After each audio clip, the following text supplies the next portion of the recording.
Do you have a septic tank system that's been neglected for a few years, or are you thinking about buying a property with a septic system?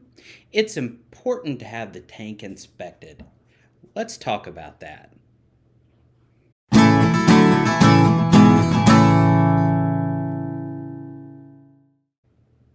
Hi, I'm Tom Byrd with Keller Williams in Peachtree City, and today we're going to talk about septic systems and inspections. First, let's cover what a septic system is. Here you're going to see a crude diagram of a septic system. Please forgive my artistry, I don't have very much talent. That's why I'm in real estate. So, as you can see from this drawing, there's a line coming out of the house, out into the septic tank, and most homes will have a cleanout that grants access to the system. The drain water will then flow into the tank and will begin to separate. Items heavier than water rest on the bottom of the tank, and that's called sludge.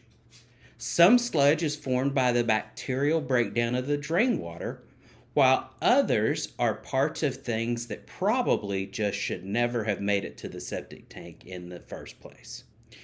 A very common form of sludge around here are things put down the garbage disposal. In fact, it's actually against code here for a builder to install a garbage disposal if the property has a septic tank. However, most builders will run electricity under the kitchen sink so that when the owner buys the house and moves in, they can easily install one themselves. We actually have a disposal and we're on a septic tank, but we're very discriminate about what we put down it. Now that we have identified the bottom layer, the top layer is called scum. Scum are the parts that make it into the tank that are lighter than water. They're things like food, fat, grease, oil. And it's always a good idea to limit the amount of those things that you actually put down into your drain. Now, the final portion is the middle portion. It's actually the wastewater.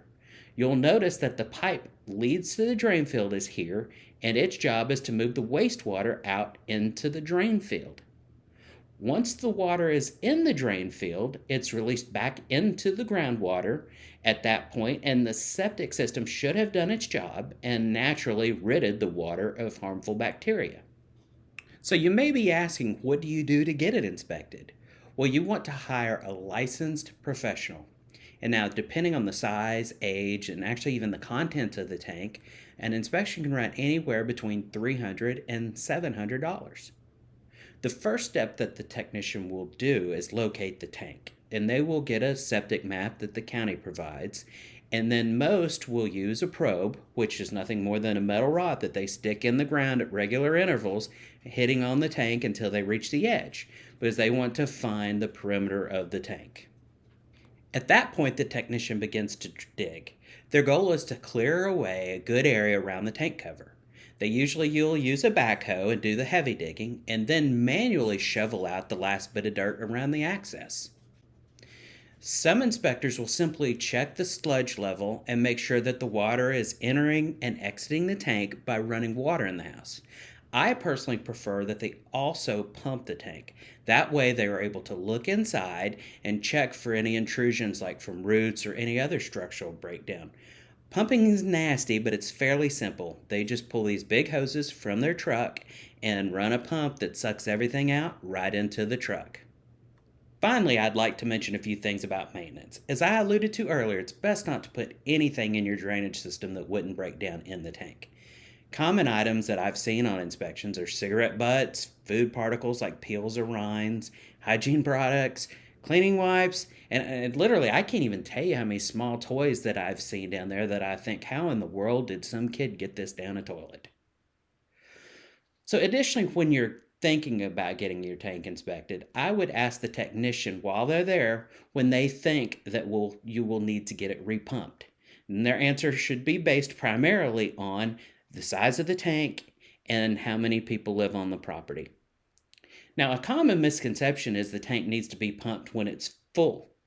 And that's not actually the case. A properly functioning septic system will have a water level near the top of the tank. And the need for pumping is actually when the layer of sludge builds up. And as it builds up, it reduces the amount of water that can get in. And the sludge is really what you're wanting to pump. Of course, they'll get the top layer too. I hope that sheds some light on a key inspection during the home buying process. If you're looking to purchase a property, feel free to reach out to us. We would be happy to help you navigate through the purchase as well as the various inspections that we suggest, just like the septic inspection. Do you want to know more about real estate? Be sure to watch this next video. And don't forget to subscribe. That way you'll know when I drop my next video.